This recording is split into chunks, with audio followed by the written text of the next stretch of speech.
Hey, what's going on, everybody? I'm Ben Backus. And this is Kevin Paulin, and welcome to the Falling Up Podcast, where we have conversations about turning obstacles into opportunities. And on today's show, we have the pleasure of being joined by Mrs. Patty Bode. Patty is an associate professor and coordinator of art education at Southern Connecticut State University, and she's also the founder of the Remember Love Recovery Project, which is a 501c3 nonprofit organization aimed at destigmatizing addiction. And this organization stemmed from a true tragedy that she faced in her life with the passing of her son. And the organization is a way to carry her son's spirit and mission in life's work. And she's really found a way to turn an absolute tragedy and heartbreak into something really beautiful that not only touches individuals' lives, but connects communities. So without further ado, welcome to the Falling Up Podcast.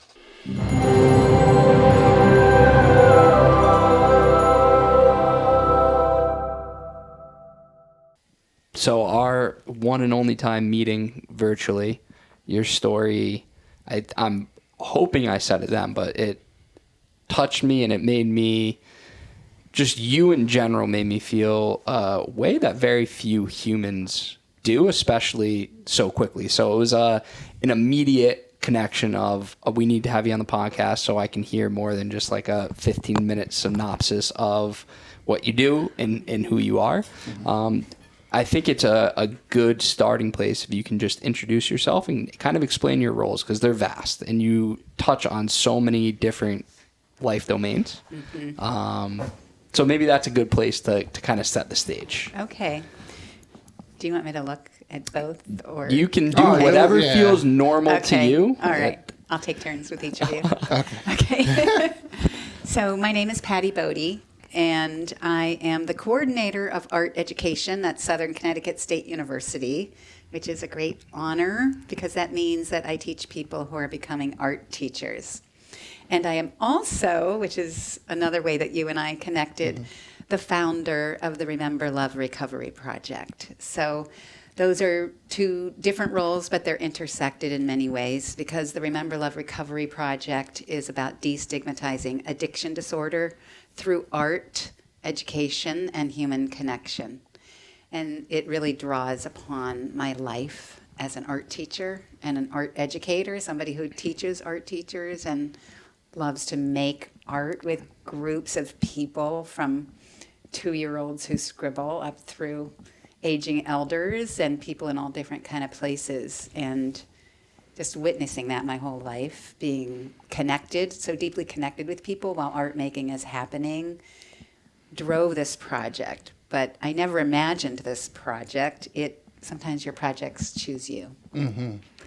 So would you like me to tell you about the origin of it? Please do. Okay, so our project is named for this design, which says Remember Love, which is a design created by my son. Whoop, we have lots of them. Ryan Bode Moriarty, my youngest son, my baby. And Ryan was a T-shirt designer, as you can see here. It's a beautiful T-shirt design, and he made lots of different T-shirt designs and sold them at. He had a merch license to sell them at music festivals, so that would be kind of how he paid his way to go see Fish and all the other jam bands that he loved to see. Mm. And he also was a really devout and avid musician, banjo player and guitarist and lyricist and visual artist with design, but also collage and drawing and painting. And we lost Ryan. He died to an accidental heroin overdose 5 years ago, actually almost 5.5 years ago. It was June of 2018. And was shocking and out of the blue. We didn't know that he was addicted to heroin. We didn't know he was using heroin. He had struggled with addiction disorder with alcohol, and we had supported his treatment and lots of work around that. So, of course, we were devastated and still are. It's a process of constant life healing, of grieving and loss, and what to do with that, what do you do with the energy of loss, and how do you, regenerate. And it was a surprise to us that when we were cleaning out his stuff, after somebody dies and you go through their things, and he was renting a room in a home, and we needed to clean it out, and we found his linoleum block that, he carved, that he printed his T-shirts with. He hand printed all his T-shirts. We are mass producing them now, and his, little angel voice is on my shoulder saying, "Mom, they're supposed to be hand printed." So I hope he forgives me. So he hand printed all the T-shirts, and we found the linoleum block from which he printed the T-shirts, and it just struck us that this is a message Ryan left us with: remember love. And there's so many vibrations to that message. He was originally inspired by the phrase, by a song that his friends wrote. Ian Clement and Thomas Scott McKagan wrote a song called Remember Love. There's been other songs in the past called Remember Love, and it's not those ones. Yoko Ono has one, and there's an old jazz standard. But this is their original song, and he did a lot with song lyrics, whether they're from more famous bands like Phish and the Grateful Dead or his friends, and he wrote a lot of lyrics. So this was his most beloved design. Everybody loved this, and there's people wearing it all over who we don't even know. And we just felt that vibration, that it was an important message. So when he died and we found it, you go through a process of kind of figuring out what's next, and we celebrated his life at a big party. It took us about a month to do, kind of put that together, and we made hundreds of hand-printed posters of his designs. My husband did most of the work with my daughter-in-law, Maya. Maya is married to our foster son, is one of our sons. So I raised, by the way, 2 sons from birth, and Keo joined our family through the foster system. And that's the only reason I differentiate that is because he has a mother, and I don't want to colonize her child, so I always, want to pay her homage. That's the only reason I differentiate. But we don't, as a family, differentiate ourselves of who is family and who isn't. So anyways, Keo is married to Maya, and she helped Mark, and my granddaughter was only 4 at the time, and she was helping. Everyone was helping print these posters for the party, and they were hanging on the clothesline in our backyard, these hundreds of Remember Love posters, kind of like blowing in the wind. And I said, oh, they're prayer flags. They just felt like they were sending the message out into the wind, on this hot June day. It was July by then. I think the party was on July 8th. Ryan died on June 9th, 2018. I think the party was July 8th. And so thinking about prayer flags really also resonated with us because we are really connected to a cultural, spiritual site called the Peace Pagoda in Western Massachusetts, which is run by Buddhist monks, and it was founded collaboratively with the Buddhist community and the Vietnam Vets Against the War. And my husband, Mark Moriarty, also took his classes. He was an English teacher, and he took his classes there regularly. In one of his courses at the high school was called American Literature and Nature. And so we had all these different connections through Keo's family, which is a Cambodian family of the Buddhist tradition, our own spiritual journeys, and the intersection of all these things. And so I spoke to the monks to talk to them about prayer flags and this vision, really, that I felt when I saw them. And I said, I don't want to call them prayer flags because I don't want to try to appropriate the Buddhist tradition. But I have this feeling about making something, is it okay to call them recovery flags? And they said, of course, So I felt literally blessed, like truly blessed to take this idea and think, what if we made something called recovery flags? Not reproducing Ryan's image the whole time, but reproducing the notion of remember love, which also, as an artist and an art teacher and somebody who's been a printmaker, and to see Ryan's prints, the act of an artist printmaker is to reproduce over and over an image. And it's like sometimes the question is, why reproduce? You know, what's different about printmaking than a direct drawing or painting or a photo? Although photos obviously can be reproduced too. It's actually another kind of printmaking.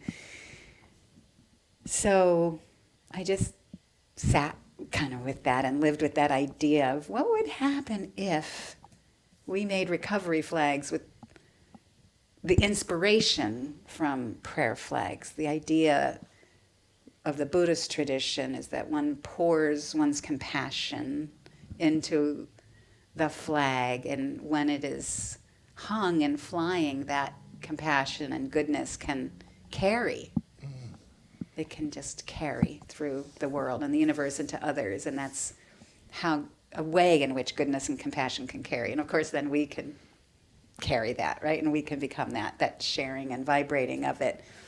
So it really is a deeply spiritual journey, and also I'm a political activist, and I also had a lot of energy and anger around the opioid crisis and what is being done, or more importantly, not done about it, and why so many people are suffering, and this epic loss of humanity to addiction disorder, and especially opioids, and just watching it all happen, and the ways in which the crisis is portrayed in the news, and kind of the long-term visual culture and mass culture around, quote, drug addicts, and who deserves care or deserves support, or where government and public money and support and care should go, and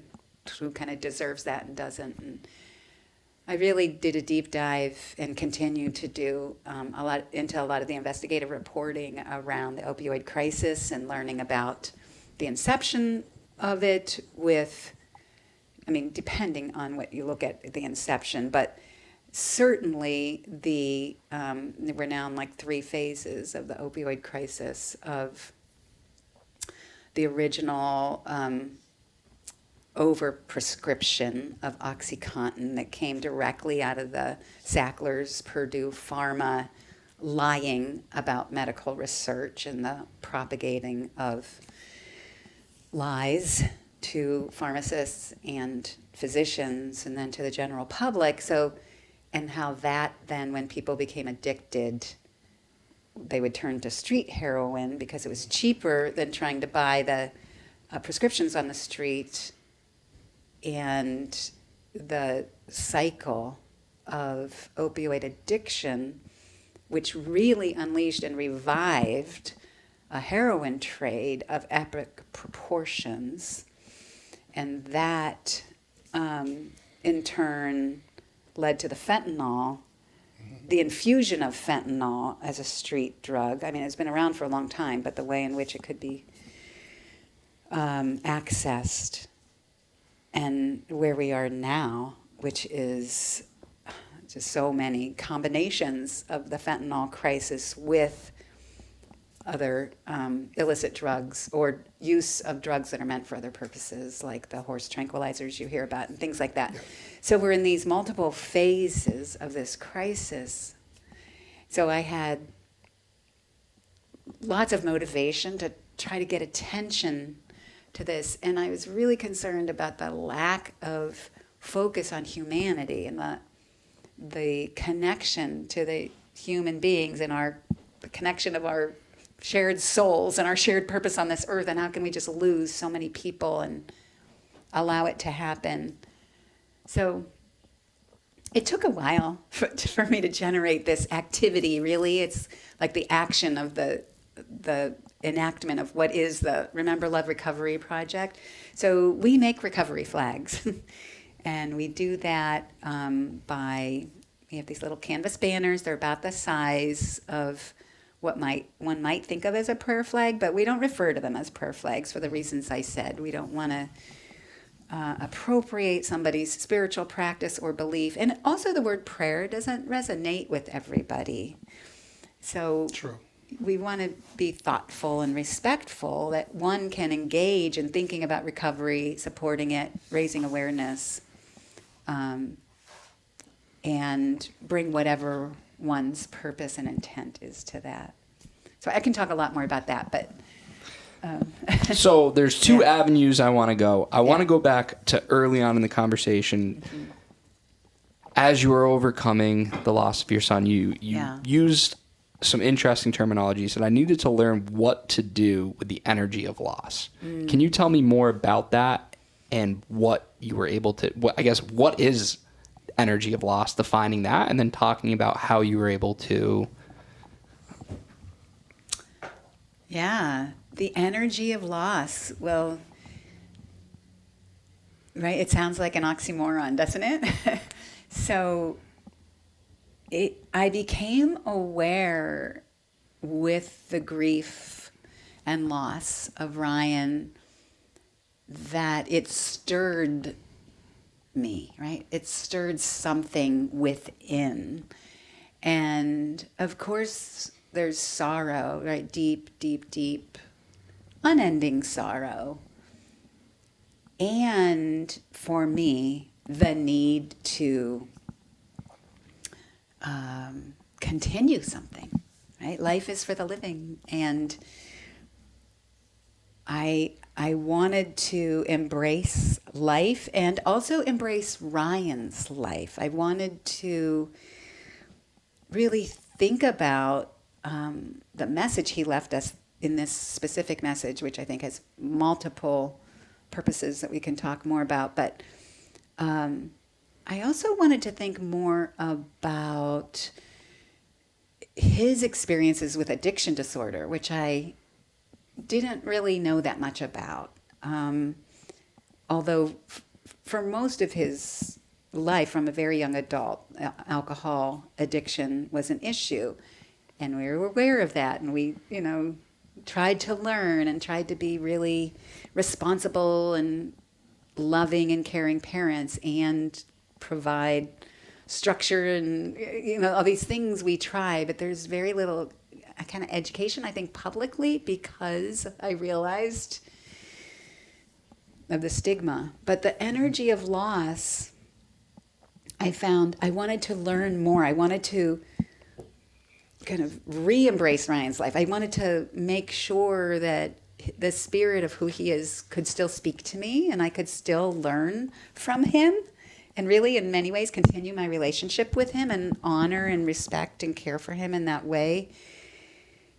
And I wanted to speak to others, which now has become wanting to work with those who are living with addiction disorder and wanting to speak and work with those who can impact people with addiction disorder, but kind of, in many ways, work with those who have been disempowered or dispossessed through the disease of addiction, the disease that is a brain disease, that is treatable, that recovery is real, but the science is showing us it is a brain disease, and we've got so much evidence about what we can do.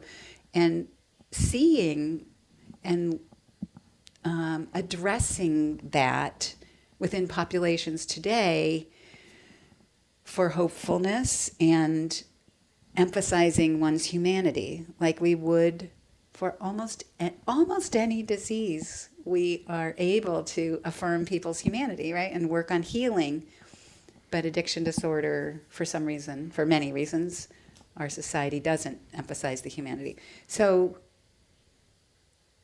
I can articulate that now. At the time, I just knew that I wanted Ryan to keep talking to me, right? This energy of loss, like he's gone, and of course he can't talk to me like the way we think about, and also learn and love and absorb and even wallow in what is the message, like some questions and listening. And I just felt like that energy of loss was going more deeply into the absence of him, was able to amplify and echo what he left us. is like this energy of, how sound echoes. Mm-hmm. I'm no longer speaking, but the echo is there. And it's probably one of the best ways I can describe the energy of loss. But it generated motivation in me and kept me asking and questioning and seeking. So that's some of the energy of loss. Like, I don't know. There's probably more. I mean, that's literally what our podcast even stands for, right? Like turning obstacles and opportunities, like that. That traumatic loss now has become a movement. It gives people life. It gives people hope, right? And when I was like, I pulled up the website. But I remember looking at the website a couple times, and being I wouldn't say I'm an artist. I'm not an artist, but like I'm big on art and our programs with Winning Ways and everything. But my question, to stay on the topic of Remember Love, recovery project is how has doing these banners, like what impact have you seen from people doing these recovery flags? Mm-hmm. It's a great question. So I do have to backtrack to what you said, and you're in the presence of an art teacher, so I got news for you. You are an artist. This is what we do. We see everybody as an artist. We know it's there, and unfortunately, our society, gives messages to people that certain people can be artists and certain can't. So we are teachers. Received that. Yeah. I received that. Okay. Thank you for allowing it in. So we're doing making the recovery flags in lots of different environments, and so it manifests in multiple ways. But also there's some really kind of anchor commonalities, no matter where we're making the recovery flag. So I'll just first tell you a little bit about some of the environments. Okay. So we've been invited to multiple big public events, like big summer arts festivals, the kind of arts festivals where there's 100 vendors with their beautiful little tents selling their artisan, amazing handcrafted wood or glass or ceramics, and then there's a big activity tent, and we are maybe the feature tent or one of the activity tents. So we've been at a few of those in this past summer, and those are really exciting and generative. And in those kind of environments, people didn't wake up that day saying, I'm going to go learn how to destigmatize addiction disorder, right? Or this is something I care about, or I want to think about what it is about human connection and art that has to do with addiction disorder, right? So that's really interesting because people come to the tent and maybe think they're going to make a little felt froggy and butterfly and ladybug with the kids. And sometimes they do, and those are wonderful and, need to be affirmed and treasured. And we welcome them and say, we're welcome to Remember Love Recovery Project. Our goal is to destigmatize addiction disorder through art, education, and human connection. We're named for this design because my son made it, and I tell them the little story and that Ryan died from an accidental heroin overdose, and we really want to help people get the help they need. And we believe that if we make flags and send messages about this, we can gain attention to get people the help they need. And we also let them know that people are invited to keep their flag, because art making is a little bit like raising a pet. Like, you really get attached to it and it's hard to give it away. We don't expect people to want to give it away. And we tell them that they're welcome to keep it or give it to someone for a gift, and or donate it to our collection, because our collection we are intending to bring to the National Mall in Washington, D.C. to have a major national exhibit to raise awareness to our federal legislators and present it to our legislatures to think about public support for people with addiction disorder. So that environment is, those kind of environments are different from some other environments I'll talk about in a minute, because you have this general public. What I have found is that people are really moved to participate. And many, many people, even little kids, and this is really unusual, I can tell you after 20 years of art teaching in a public school classroom, little kids will come up and say, I want to donate my flag. And some keep their flags, and some adults keep their flags, and we love that because we know that they treasure it and the message. But the kids have been told by their parents, you can keep it, or, the people over there said you could make it part of the collection, and this is what's happening. And so that kind of compassion and care, and using the words addiction disorder, using the words accidental heroin overdose. Oh, and we also, in those public events, always partner with local health care providers to distribute free Narcan, so that nice. and people get educated about that. So we always have a table of a care provider who can provide free Narcan and information, educational information. So we connect these. There's a little thing you can do, like carry Narcan with you at all times. Right. That sounds like a little thing that could actually save a life. And there's another little thing you could do, like make a flag for your own self-reflection and or for the reflection of others.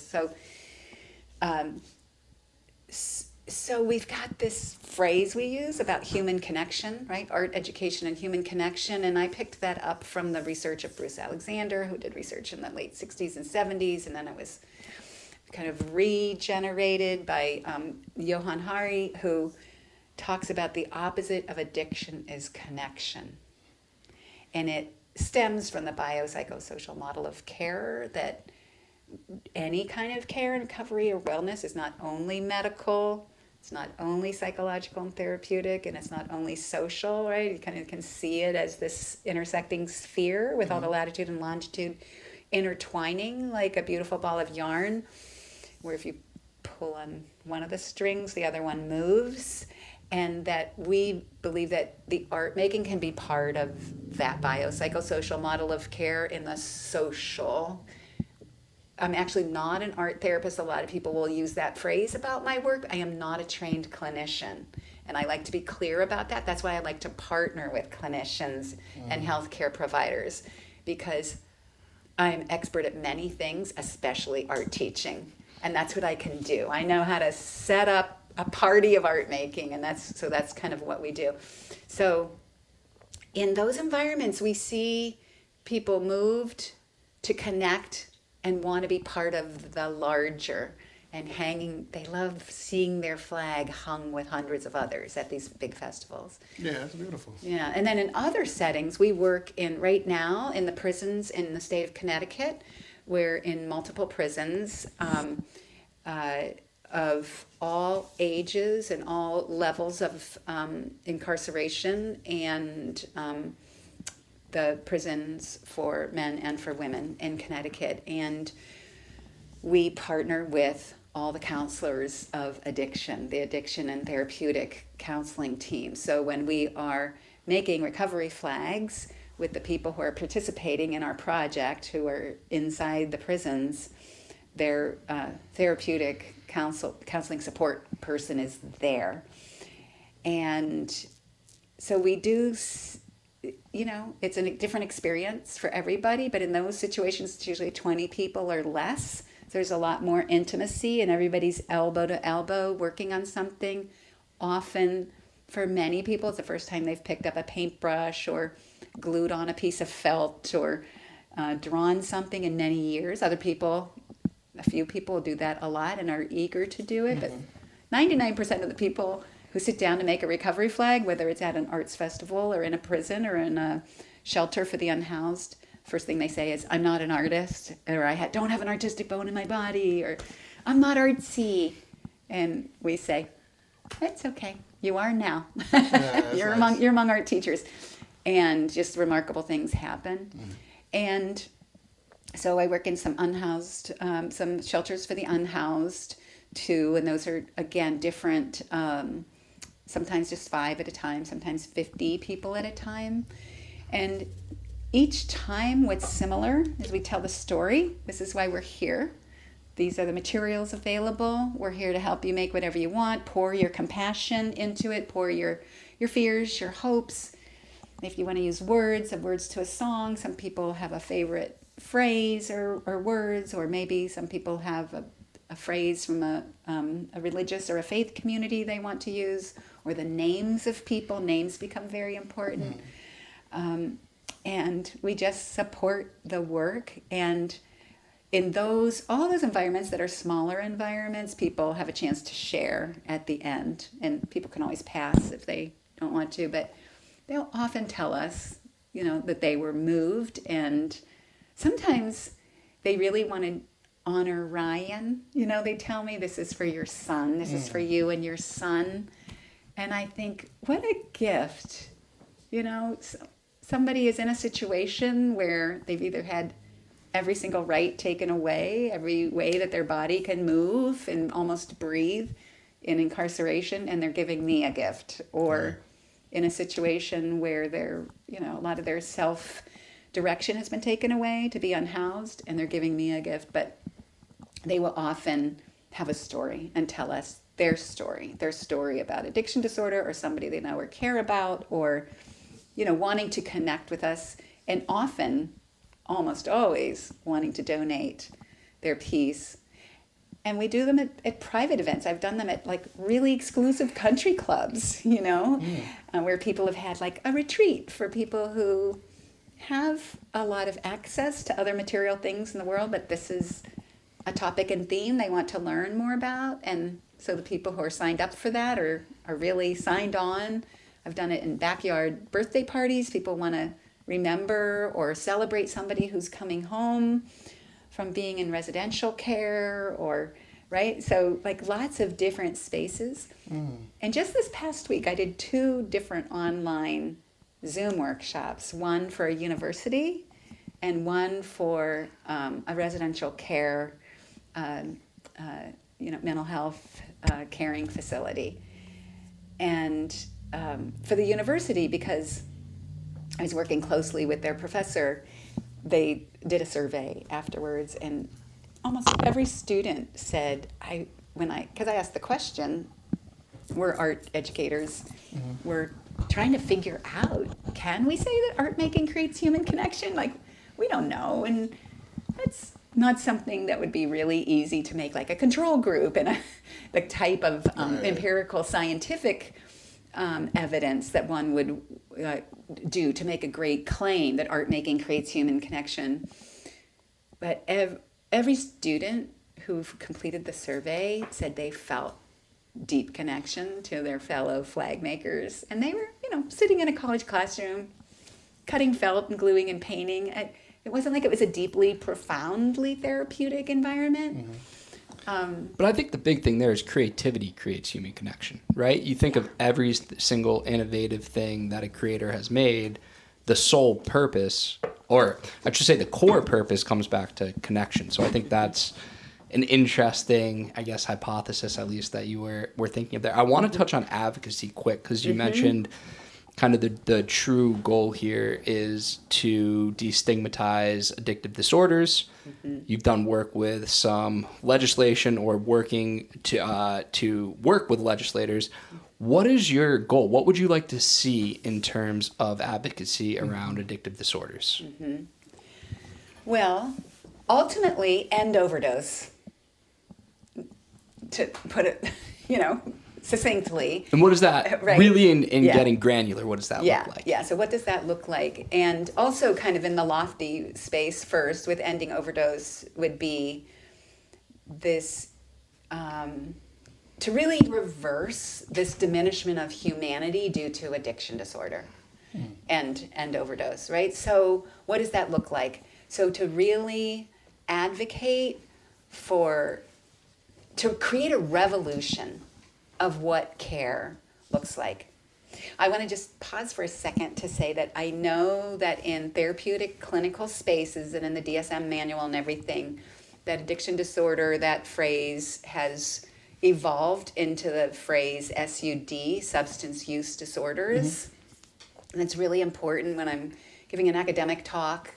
I talk about that, but I always move to explain to people. I use the phrase addiction disorder because most people don't know what the heck I'm talking about if I say SUDs or substance use disorders. Even substance use disorders.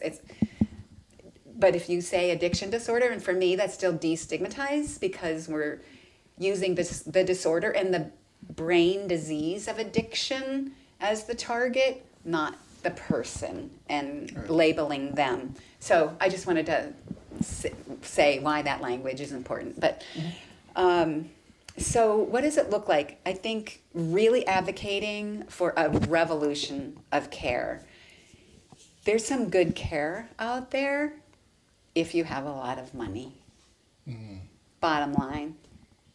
And even then, if you have a lot of money, it's hard to get into, you're on a wait list, it's difficult to navigate. The cutting edge science and protocols for care are to be in residential care for months.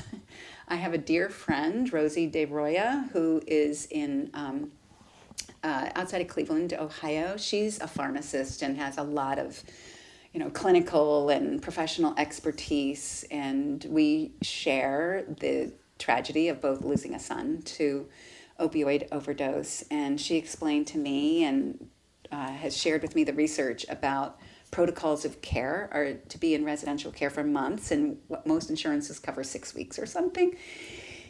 And of course, we do know, well, I shouldn't say of course, not everybody understands that it's also a relapsing brain disease. And so relapse doesn't mean failure. It means, how do we get back on track? Right. How do we get back on track? What can we do? There needs to be a team, there needs to be all that human connection, that community of support, like all the education around that. We just need a revolution of care. And the care is so poor in general, and there's so many hardworking people. So I want to be really clear. There are so many people working so hard in the MAT, the medically assisted therapeutic clinics, in many residential sites, just working their tails off to serve people. But there's not enough. There's not enough workers. There's not enough people trained. There's not enough sober houses, so the protocol is months of residential care, move into sober living in a sober house, have lots of support around oneself in order to transition to full in society. That's what we need to advocate for. And we know that this is true for many people with many struggles, that we don't have enough care. And so, but for this particular addiction disorder, especially with opioids, because of the way the receptors attach themselves with the opioid drug, it requires using the cutting edge brain research. So we need lots of education for the whole general public to help destigmatize so that we can get the help we need. I could go into more detail, but like I said, I'm not a clinician, and I build on what I learn from people who are clinicians and have all that expertise, and there's people who could speak to exactly how all that structure would work. But in the long run, we need more care. So it's not enough. There's a lack of access, Yes. and then a lack of resources when you do have access. Yes. It's not enough. I also think one of the hardest parts speaking, right, it's, well, what is right now someone has an opioid use disorder? What is going to be recommended to them as the first line of care? That's a good question. You may know better than I do, but I think they may be recommended to go to the methadone clinic. Right. And unfortunately, and this is the hard part with the system, right? I started my career in medicated assisted treatment, specifically working in a methadone clinic. Mm-hmm. It's a money pit. And when there's an incentive to make money, there's also an incentive to keep clientels on this drug. And don't get me wrong, I think a lot of it does come down to individual and autonomy and saying, hey, if I have a roadmap to get better, and you use the Johan Harari, he's written some incredible books, and I agree with most everything that he touches on. And he does, it's a great quote, the opposite of addiction is connection. There's another psychologist who I like a lot, and he has a quote that addiction is the substitute for not having anything meaningful to wake up for. And the idea of sustained meaning and being able to have these pillars in life, right, that keep you grounded, that keep you linking goals to the next, right? Because let's face it, with a lot, I mean, not as much opioids as maybe stimulants, but dopamine is a huge thing that is, when you talk about the hijacking in the brain, and there's a lot of different evidence or research that goes in so many different directions, but I think the biggest piece is when you talk about goal setting, linking one goal to the next and constantly having a path forward. That is how our dopamine circuits optimize, right? But going back to the medicated assisted treatment thing, I think it's hard when there's the money incentive for organizations to keep people on the loop. And I also think it's really challenging because that's typically where you're going to get the least seasoned clinicians working in methadone maintenance. They're entry-level jobs in the field, and you're arguably working with some of the more suffering individuals. And so I think 100%. These things can be beneficial, and going back to the individual's autonomy, hey, if I have this path where I want to get on and get it, but so many times, and I see it unfortunately on a daily basis where, I want to come down, but my clinician's saying that I shouldn't do it yet. Or the thing you see the most is, okay, well, we're just you go down from 80 milligrams to 60 milligrams, then you're going to go from 60 to 40, and then you're going to go 40 to 20, and all of a sudden, the person's getting really sick and not recognizing, when you make the jump from 80 to 60 versus 40 to 20, all of a sudden 40 to 20 is a exponentially greater decrease, and that's going to hit you a lot harder than 80 to 60, right? So going back to the educational piece, I think it's a hard issue. It's a hard issue. The stigma is so strong that of the social thought that those people are just drug addicts, and my tax dollars and nothing else should be supporting them, rather than the education that it takes to understand about what methadone does, about the tapering of dosage, about that methadone gets in the bones and the actual true pain that people feel coming off of it, like the kind of care that's required for people to live a self-determined life is worth it and multifaceted. It's social, it's medical, it's psychological.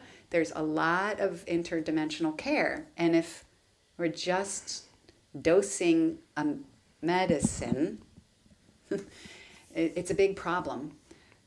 We need a revolution in clinical sites that provide wraparound services. And, I was also a school principal, and I said the same thing at the time, right? Wraparound schools do this, right? There's very few in communities that provide, not separate from addiction disorder, but it's also intertwined, right, in some family life. But we call them wraparound schools that provide wraparound services for families to get, medical care and some therapeutic care and some social service networking and things, and some free school lunch dinners to take home at night, right? There's a multiple tier of supporting, not because we want families to lack independence, but because they need support in order to become independent, right? And we need healthy bodies. So we know that, recovery has these multiple prongs of health, which is everything we know about health, brain health. But if we can keep thinking about brain health and what is needed for brain health rather than, right, somebody who has addiction disorder doesn't deserve that, but what is needed for brain health, right? What is needed? The purposeful life is the other thing, the wake up for the human connection, the purposeful life. Such a hard part too, right? Like addiction, it's implicit in that is impulse control. Implicit in that is lack of patience, right? Mm-hmm. And to rewire these pathways, it takes time. And what is her name? She wrote Dopamine Nation. It's a brilliant book. And she talks about, hey, the best thing someone in active addiction can do is nothing. Yeah. To experience boredom, to allow yourself to have this reset. And it's so hard when you're right, the chaos that addiction brings of go, go, go. Oh, I want it, go. I want it, go. Being able to sit with that discomfort is so incredibly challenging, and it really takes all these practice. The best way it was laid out to me, and it makes so much sense with the brain rewiring. It's have you ever gone hiking before? No. No, have you ever gone hiking before? Yes. I know that answer. Gone hiking. When you go hiking, what do you normally walk on? Dirt. Stone, dirt, pathways, trails. And why do you walk on a trail or a path? Oh, because I can move forward faster, more efficiently, and more safely and I don't get lost. It's predictable. Yes. Right? Hey, there's safety, it's predictable, it's comfort. Well, that addictive mind, right? Those pathways, hey, although I might be suffering I know what I'm expecting. I know the life I'm living. So imagine you're hiking in the woods and someone says, hey, go a mile down the path, and then you're going to cut off and you're going to go another, half a mile down. So you're walking off the path, you twist your ankle, you're getting smacked in the face, but at the end you see this beautiful waterfall. And you're like, wow, this is amazing. I'm going to walk this every single day for the next 6 months. Well, at the end of that 6 months, what's going to be there? A path. This new path. Right. And that is literally the process of our brain rewiring these pathways, but it Yes. involves doing these very specific behaviors consistently, right? Yeah. And it's why it's so hard, because how many people are going to say, okay, I'm going to dedicate 6 months to getting my ankle rolled and smacked in the face, but to be able to get this outcome, and that in this metaphor, that outcome could be connection, it could be purpose, it could be whatever it may be. Yeah, but the rewiring of the brain pathways you're bringing up is we know from current brain research that we can do it. And I also really appreciate the Dopamine Nation book. It's really profound. And also, I don't feel like she spends enough time on the very distinctive problem of opioid, of that attachment of that molecule and how difficult that is. Because that is very specific, which is problematic. But it's a great book. And she also speaks a lot about it. So people can look her up. So, because this conversation or this topic, this could be the whole podcast. Yeah. Because it's so it's deep, and I know it's one of your passions too. This is what you do every day. Mm-hmm. But just to switch gears a little bit, selfishly, as a executive director, I really want to know how do you balance all the different roles that you do? Like, what does that look like for you? Because that's for you as well. You do a lot. I know for me, that's like I don't have a clear answer. I don't know how I do what I do, but I like to hear from people like yourself that do it and do it so well. So. Oh, well, thank you. Well, you should go out and look at my car and then look at my basement at my house. I bet you I got you beat with the car. My car, sheesh. So, have you ever seen the circus act with the people spinning all the plates? Yes. And some people can spin a lot of them and they never drop, and every once in a while one drops, but if they drop, they just keep going. So I do feel like sometimes I'm spinning a lot of plates and thinking really hard about not dropping some. Really thinking about how do I do it? Well, first of all, I need to say that I have an enormous amount of love and support from my family, from my loved ones, from my spouse, my husband, Mark Moriarty, who's Ryan's dad, and my older son, Ryan's brother, Bobby, and I told you about Keo and Maya and our granddaughter Anju. And I have an expansive immediate family, my brothers and sisters and their spouses and kids, and my in-laws and all their kids, and my in-laws, my husband's parents, like really expansive, deep care from family and loved ones, an enormous network of friends. And I ask people for help all the time. I ask people for help, and people want to help. So that's first and foremost, is keeping my web, being inside my web of support, and if I have to crawl outside of it, making sure people know what I'm doing and where I need support and where we can kind of weave the web to expand it.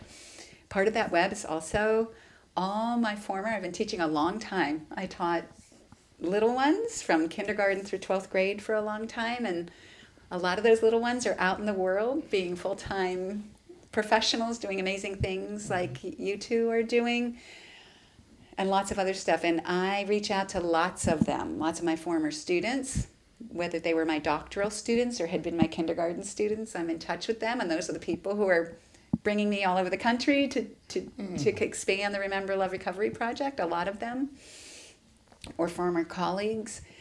So really that human connection and that web of support, which is what I hope that every person can build, relates back to really the ultimate goal in advocacy is so that people can see that they can live within a web of support, because the addiction disorder has often really frayed and fractured that web of support. But how I try to do as much as I can, I also try to take care of myself. I'm blessed with a body that I can use to generate a lot of oxygen, so I use walking. I try to walk every day in nature if I can, and do yoga as much as I can. So those are really, really important things for me, and try to keep a healthy diet and things like that. It really matters. Walking was part of my healing process too, and remains. I went for a very long walk once, and when I came home, many days and many, many miles, and when I came home, people said, "Are you healed now?" I was like, healed is really a past tense word, and Right. for me, in terms of this kind of loss and the energy of loss, is knowing that it's constant, again, that vibration of the echo, and it's constantly living within that vibration. And walking helps me do that, especially in nature. But not always in nature. Walking in the city can be really generative, too. Yeah, I think those replicable things that you can do a day at a time can just help so much with wellness. And while you were talking, and again, I've never experienced a loss as tremendous as you've gone through. And when you said, I came back and she said, "Are you healed?" And I think that so similarly to those in recovery, healing can be a day at a time, where some days, hey, I'm healed. Other days, I'm not. I'm wide open, right? And it's kind of going to the stages of grief, right? Like it's a fluid process. And there's some days that I can be in perfect acceptance over something. And then there's other days that I'm in absolute denial, or I'm bargaining, or I'm depressed, whatever it may be. And that's okay. That's the beauty of the human experience, is it's okay to suck and it's okay to be amazing. Right. Yeah. Yeah. And just knowing that and living with it. And the other piece of that is accepting the energy that comes from other people, and making art together. Back to the beginning of our conversation, is really generative, right? That energy comes from and vibrates off these flags. It vibrates through and with the people who are making the recovery flags, and the sharing of the experience. And so I gain an enormous amount of energy and the purposefulness and the direction to keep going by connecting with as many people as possible. And in that sphere that I talked about, connecting deeply and caring and relating with people with addiction disorder who are in multiple phases of recovery or cycles of recovery, and working with people who are empowered to influence the lives of people with addiction disorder. I get energy from both, and I, can step in and out of that, or have both, a foot in both, I feel like, and that I'd like to fuse those worlds a little bit more, I think, is part of the mission, too. So I see what you're saying. The person that's going through it, and the person that's impacting, or the facilitator or provider, right? Yeah. It can be the provider. It can be a care provider. It can be family members. It can also be legislatures, right? There's so many ways. If you think about who is empowered to influence the lives of those with addiction disorder? Who is in power and who has been disempowered by the brain disease, right? I mentioned my friend Rose DeRoya before, and something she frequently says is, nobody chooses addiction. Right. Nobody chooses addiction, right? It's, as you mentioned, hijack the brain, right? The brain has gotten rewired from the disease. It's a brain disease. So the brain is now in disease, and we know we can create new pathways.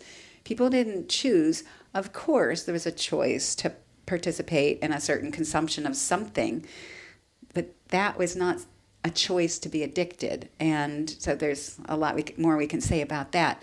So, but who has the power then, right? There's been a disempowerment or a becoming of vulnerability, to become vulnerable. You know, the word vulnerable, the Latin root of vulnerable is to be wounded, right? Vulner, right? To be wounded. Well, what caused the wound, right? And, you know, we can get back into who has a power and what the Sackler family did with Purdue Pharma and what has happened with global illicit drug trade. Like we can do a lot of things.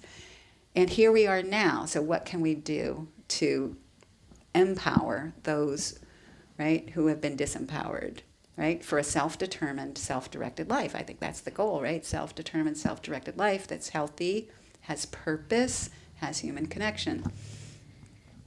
Yeah, give them, providing empathy to empower them. Yeah, exactly. The empathy. Yeah. The empathy.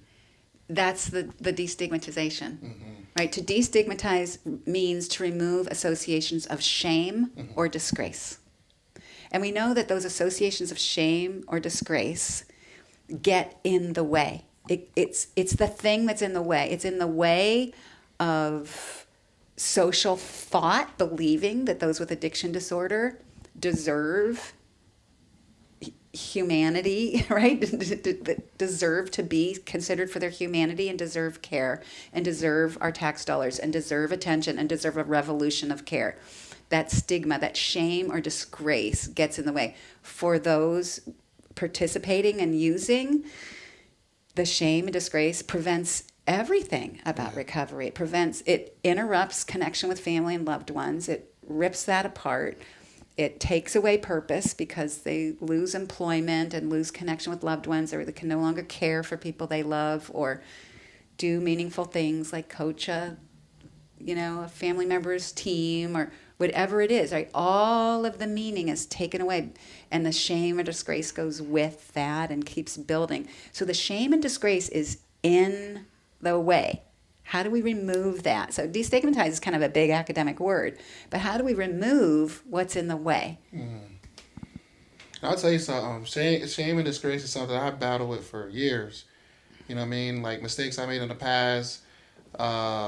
To this day, it'll haunt me. You know what I'm saying? Yeah. Or I wake up or just dream it. It's crazy. But I constantly tell myself like give yourself grace. Give yourself grace. Yeah. Right? And most days I'm okay. You know, some days harder than others. Yeah. But I think that's one of the things with someone dealing with addiction, that like giving themselves grace, and it's hard to find grace for yourself when I feel like the society's not providing that. You know what I mean? Because unlike other people, I got people like Ben that if I'm having a rough day, like, man, why I keep going over this stuff? And then he's providing me grace. You know what I'm saying? And there's a lot of people, and that's why we do what we do, because without that support system, who knows where I'll be at? You know what I'm saying? Yeah. And I think that's everything. We can provide support and empathy and give grace to ourselves and others. You know, that's the foundation of beating this disease. Eliminating shame I don't think shame really serves an adaptive purpose or plays an adaptive role in anything in life, right? Mm-hmm. Like you think of guilt, I can see a need for guilt.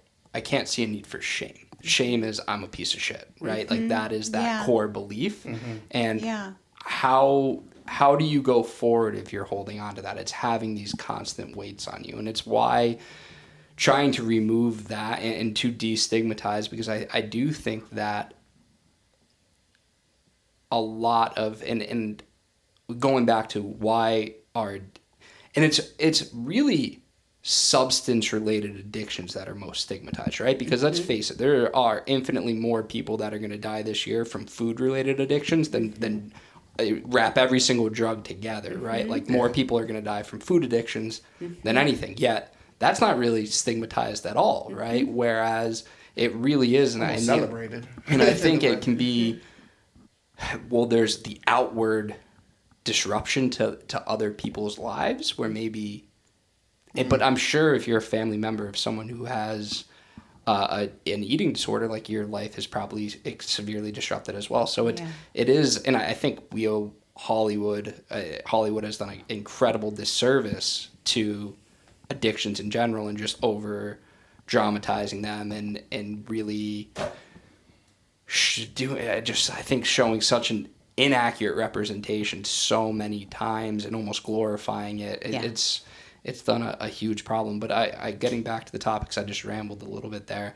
I think what you're doing is so commendable because removing the shame is, for so many people, it's that first step of saying, hey, I'm worthy to live a better life. I'm worthy of connection. I'm worthy of purpose. And without having the space and the opportunity to say those words, I'm worthy, it's hopeless, right? It's the first... To me, the more central first inner personal message of remember love. That's to remember love of myself. I am worthy. I am full of love. I am full of grace. To give grace is the opposite of disgrace. Right? That's right. To remove shame, right? To remove associations of shame or disgrace is to give grace, right? Like to replace those feelings, like to remember love removes that blame where there's so much bolstering of blame. There's so much bolstering of blame around addiction disorder. There's a lot of blame to go around, right? But it usually lands on those who are suffering of the brain disease and not viewed as having a brain disease that can get medical care and can get therapeutic care. And I know how hard it is. I know what happens with family members. I know what it's like to have lots of things stolen and hawked for money. I know a lot of things about the pain of why and how families become ripped apart. And what if it were viewed as the brain disease that it is, in the way in which if somebody had a severe recurring disease that I would want to get them care that affected their blood sugar or something, or their muscles, or would I give them care a different way? So that blame, that contempt that builds up from the anger of saying, don't you just have willpower? Can't you just want to do it? People do not want to be addicted. There is not a person who wants to stay within addiction disorder. Right? That removal, right, to give grace, right, is the opposite of disgrace. That shame, like you said, it doesn't serve us. Taking responsibility, like you said, guilt can help us move into taking responsibility. That's different. Yeah, I love guilt. I don't like shame. Yeah, so to me, but that is the remember love, because the remember love gives grace, right? It allows us to give grace to one another. It allows us to give grace to ourselves. It allows us to continue to take in the energy of loss and to vibrate with it, to remember love. What is that? The loss is for me to remember Ryan's spirit and his creative energy and what it's teaching me and what it's taught me so much about the world and about brain disease and about connecting with people, right? To remember love is reproducible, right? It's something we can reproduce as a printmaker reproduces a design, right? It's reproducible because if I stay within blame or contempt or anger or even just loss, right? In a space of lack of energy, right? Of cutting off energy, I can't remember love. But if I can remember love, we can generate change. Well, it's truly, truly beautiful, and I feel like we could have this conversation almost forever, because it is, one, you are so incredibly passionate about it. Two, it's so close to my heart. Where can people find you? How can people get in touch? How can people donate or contribute or support in any way? Thank you. So our website is rememberloverecovery.org. Rememberloverecovery.org. You need to add the word recovery, because if you just go to Remember Love, you'll find dating sites. All right. And I am not a matchmaker. Rememberloverecovery.org. And we are on social media at Remember Love Recovery, on Instagram and Facebook. If you go to the website, you'll see our email is community@rememberloverecovery. So you can email us. Also, you can text me, which is also on the website. A lot of people can find me at patty.bode@gmail.com. And also, you can look me up at pattybode.com if you want to see more about my work. So I have two websites, one about my professional work. Some people want to say, is she legit? You can go to my professional website if you want. So it's Patty with a Y. It's Bode, like the word Bode, Bode. And connect with us. In terms of donating and contributing, thank you for asking. We are right on the eve of launching a fully legitimate nonprofit, a 501c3. It is about to be all filed with our, IRS paperwork, and I'm waiting for that to be in place to accept donations. I'm really appreciative of the quest, so that'll be all over the website and social media very soon, within the month of October, hopefully, November at the latest, but probably really soon this month. And a lot of people also ask about our beautiful T-shirts, and as soon as that happens, those will be available as well. Because I just really want all the ethics to be squeaky clean around the nonprofit. I don't want to take a penny from anybody without being a nonprofit, so that we can keep generating all this work. Everything we've done so far has been completely volunteer and based on donations. We bring all the art supplies everywhere we go. Nobody gets charged a penny to participate in making recovery flags. And we're doing it all over the country. We're making plans to go to California. I'm going to be in Alabama in the month of November. Hopefully in Montana in the spring. So we're going all over. Our goal is to make tens of thousands of them to bring to the Washington, D.C. National Mall. So we want you to be all part of it. Patty, it's been an absolute pleasure. Keep doing what you're doing. It really is. It's a special, special mission. Thank you. Thanks, everyone, for tuning in. The Falling Up Podcast.